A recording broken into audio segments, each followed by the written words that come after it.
You have grown up with the term best friends to describe the relation between your parents, though this term is simply a stand-in for one that has not yet been invented. Nathan and I are in fact infinitely more than friends. We are queer collaborators who adore each other and who are raising you collectively, living our lives adjacently as we play with what constitutes family. For now, that your parents are best friends as opposed to a romantic couple does not strike you as the least bit odd, though from time to time you like to feign worry that we might one day break apart, playing out the narrative of a divorce drama with a wink and a nod to our curiously unflappable relationship. I met Nathan in 2003 when I moved to the United States to begin graduate school, though it took 5 more years before we sealed our friendship. He likes to joke that I didn't know who he was for those first years, which holds some degree of truth because he was part of a sea of theoretically driven white boys whom I tended to find estranging.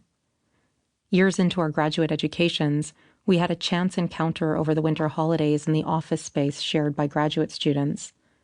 We had both chosen to avoid the emotional perils of traveling home, and we each had assumed we would find ourselves alone on campus.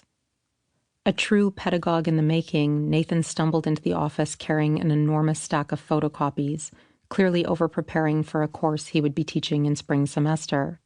While we chatted, he held the coveted photocopies in precarious balance.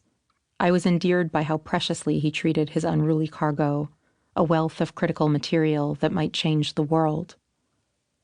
At the time, I was in deep worry over an impending endoscopy to diagnose my recurring stomach pain. I knew that the combination of induced vomiting to manage stress and excessive caffeine consumption was the root of my problem, but the pain had intensified and I worried I had crossed a threshold and caused internal damage. I was sitting at a public computer, in the days before I had my own laptop, Googling the doctor who was scheduled to do the procedure. Nathan asked what I was up to, and rather than to minimize or shut down the screen, I shared my endoscopic fears and invited him into my search.